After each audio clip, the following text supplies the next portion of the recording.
Non so se essere solidale oppure no con le manifestazioni degli agricoltori. Si parla di rivolta, ma una rivolta si fa con altri mezzi. E poi avrei voluto vederli 2 anni fa i trattori, quando veniva instaurata la dittatura. Purtroppo le persone si muovono solo quando vengono toccate da vicino, quando vedono ridotti o azzerati i loro benefici. Se questi benefici restano intatti per loro, non gli interessa se altrove viene giù tutto.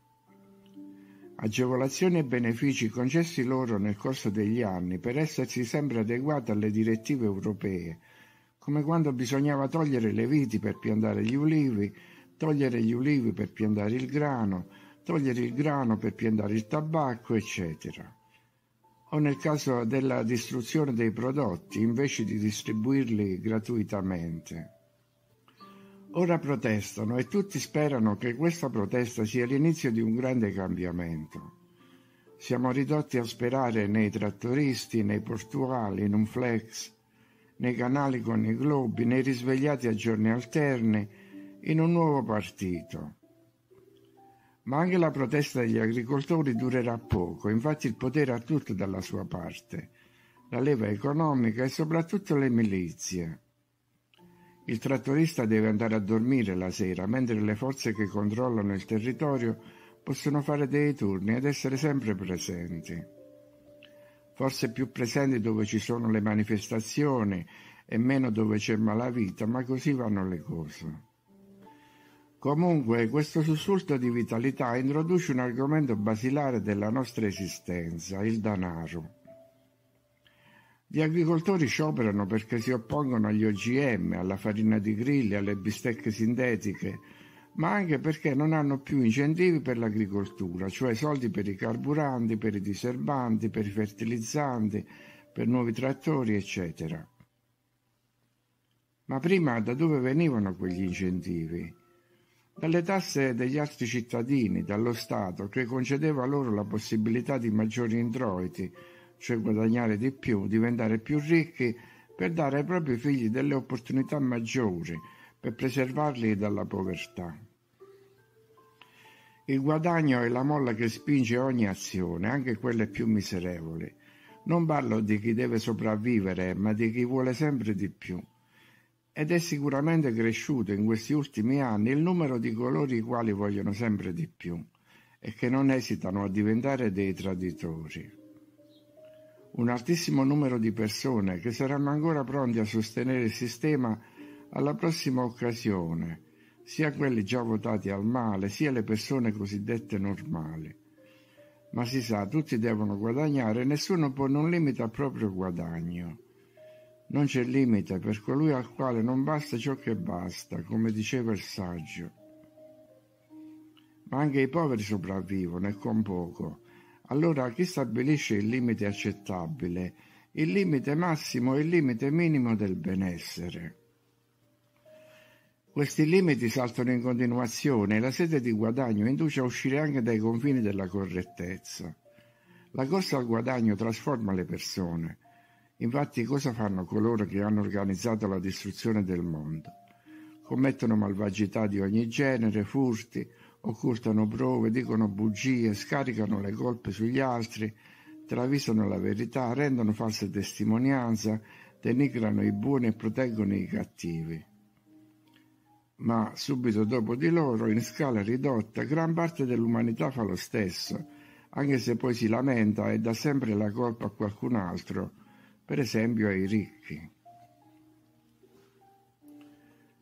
Ma quando diciamo che la colpa è dei ricchi, diciamo la verità o lo facciamo perché li invidiamo e aspiriamo a diventare come loro? In questo caso sarebbe solo ipocrisia. Se anche noi diventassimo ricchi saremmo diversi, oppure saremmo pronti per il più sfrenato cinismo e investiremmo i nostri soldi in ogni genere di attività per aumentare ancora di più la ricchezza, partecipando anche a convegni in Svizzera per gestire il resto della popolazione, per dire agli altri come si devono comportare. Molti dei nostri nonni che vivevano in campagna e quelli prima di loro avevano un sacco di juta con dei ceci, un sacco di farina, un orcio di olio, un po' di vino, poco sale, niente zucchero, e poi delle patate e delle mele, e così passavano l'inverno. Oggi un ragazzo compra un paio di scarpe al mese e poi vuole il telefonino nuovo e la felpa di marca, e lo zainetto, il cappellino, il motorino e la miscela per andare in palestra, e la sera i soldi per la pizza con gli amici. I giovani consumano molto gas per il riscaldamento e l'acqua calda, ma non sanno più mettere un chiodo per appendere un quadro. Allora come fanno gli Amish o come vivono in Mongolia e nei paesi dell'est, ma anche a Cuba? Lì ancora non hanno perso l'abilità e la manualità per ricostruire degli oggetti o anche pezzi di un motore, mentre qui i ragazzi non sanno neppure allacciarsi le scarpe. Sarebbero capaci di sopravvivere senza le comodità derivanti dai soldi? Ma in definitiva dove vanno i soldi dei ricchi? Cosa ne fa un miliardario dei suoi soldi? Non può certo mangiare più di tanto e anche se mangia le cose più costose, qualcuno le deve raccogliere, importare, trasportare, preparare, cucinare, e quindi ci sono persone che vivono sui suoi guadagni, famiglie intere che si nutrono grazie ai soldi del miliardario. E poi tutti i suoi sottoposti, gli impiegati nei suoi uffici, gli addetti alle pubbliche relazioni, eccetera. Il miliardario avrà un jet privato, ma chi ne fa la manutenzione o chi lo gestisce? Meccanici, ingegneri, designer, piloti, cuochi di bordo. E avrà anche un'enorme villa, anzi diciamo 5 enormi ville, una in ogni angolo del mondo. Ma lui può dormire in un solo letto, così i giardinieri, i camerieri e le imprese di pulizia occupano le altre dimore. Insomma, i soldi in più di un miliardario ricadono su altre categorie, i parassiti intermedi, che si nutrono proprio con i guadagni di chi vuole distruggerli. Ricadono sui governi e i loro apparati e tutti sono contenti di far parte di un sistema in cui, anche se vengono infrante tutte le regole morali, girano i soldi. E se i soldi vengono utilizzati dai governi e dalle multinazionali per fomentare guerre e commerciare armi, diventa normale che un miliardario produca medicine e faccia in modo che ci siano le file davanti alle farmacie, o produca mascherine e convinca le persone a indossarle anche quando stanno da soli in macchina. Quindi, se i miliardari inducono la gente a comprare i loro prodotti, i loro marchi, le loro invenzioni, su chi ricade la colpa? Anche lo Stato adopera la TV come mezzo di persuasione, vende sigarette e alcolici, permette la circolazione di sostanze nocive. Dov'è la differenza? In che modo i miliardari sono diversi dagli altri poveri burocrati che vogliono diventare ricchi? Per inciso, i medici sono una delle categorie più venali. Hanno accettato subito la svolta, altro che giuramento di Ippocrate. In un libro di Glenn Sayre, I liberatori, c'è la descrizione dell'uccisione del lupo da parte degli eschimesi, secondo un metodo chiamato coltello di lupo. Consiste in una lama affilatissima ricoperta di grasso e piantata su un blocco di ghiaccio. Il lupo comincia a leccare il grasso fino a raggiungere la lama, tagliandosi la lingua e morendo dissanguato. Penso a questa cosa quando penso alla nostra società. Una società che vive nella paura di perdere i suoi guadagni, i suoi soldi. Anche i miliardari vivono nella paura di perdere tutto e devono stare isolati con i loro pari, snobbando i milionari più poveri e aspirando a diventare come i miliardari più ricchi. Una persona ricca ha bisogno delle guardie del corpo, di cui non si fida nemmeno perché sa che lo invidiano e volentieri lo vedrebbero cadere, mentre lo guardano con odio mascherato da ossequio. Inoltre, per arrivare dove sono, soprattutto i cantanti e gli attori, sono dovuti diventare ricattabili, cioè hanno compiuto azioni, tutte documentate da chi li tiene in pugno, che si possono ritorcere contro di loro in qualsiasi momento. Ma noi continuiamo a dire che alcuni miliardari sono colpevoli perché vogliono stravolgere le nostre abitudini e i nostri comportamenti, che vogliono far sparire i poveri, depopolare il mondo. Ma anche noi forse, potendolo fare, ci sbarazzeremmo volentieri delle élite. Anche noi pensiamo che i soldi ci darebbero la felicità e ci toglierebbero dai guai. Insomma, si tratta solo di una lotta in cui vince il più furbo, il più forte, il più spietato, il più ricco, il più influente, il più potente. Una lotta che comincia all'atto della procreazione, quando 100 milioni di spermatozoi si trovano ai nastri di partenza, ma poi uno solo, il più forte, raggiunge la meta. La lotta per la sopravvivenza comincia già lì. Il peccato che sta all'origine viene commesso prima ancora di nascere e spiega tutto ciò che viene in seguito. Faccio un'altra digressione. Nell'antologia di Spoon River, una collezione di poesia scritta da Edgar Lee Masters, così viene descritto il personaggio di Margaret Fuller Slack.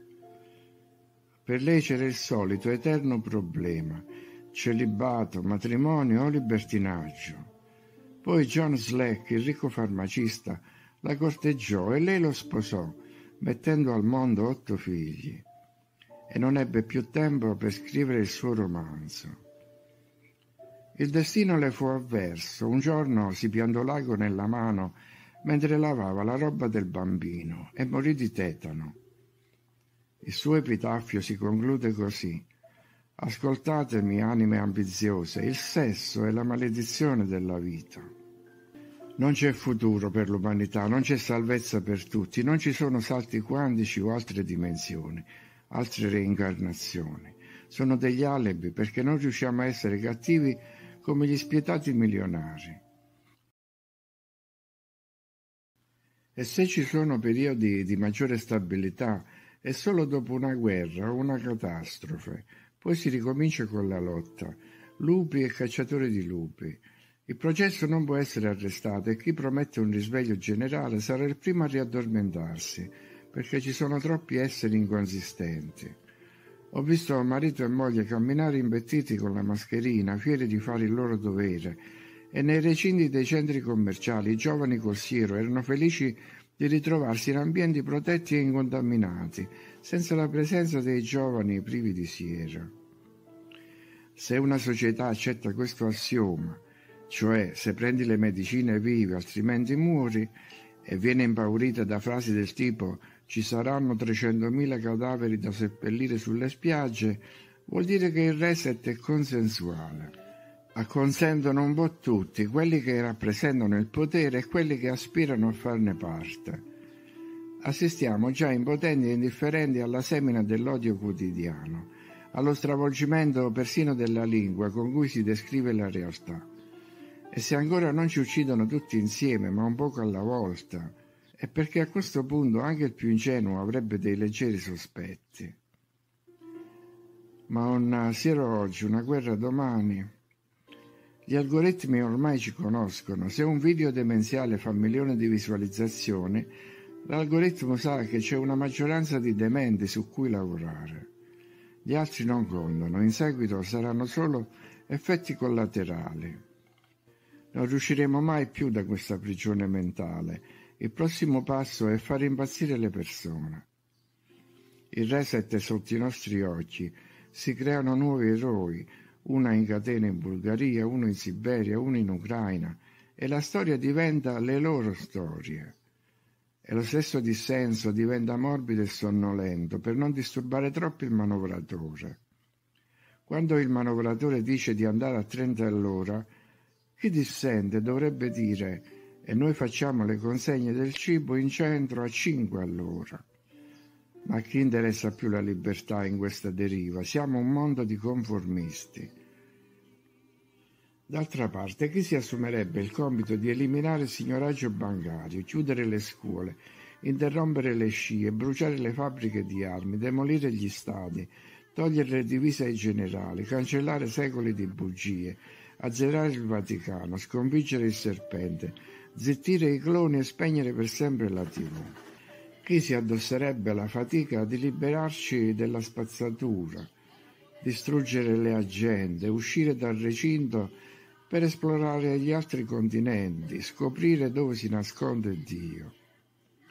Nessuno lo farà, e allora tutto questo si ripeterà, e altro ancora, ciò che fa della terra intera un solido capolavoro. Tutto quello che ora possiamo fare è un salto laterale, tirarsi fuori dalla coda e restare a guardare, senza partecipare. Modulare l'istinto vitale, tanto nessuno ci verrà a salvare.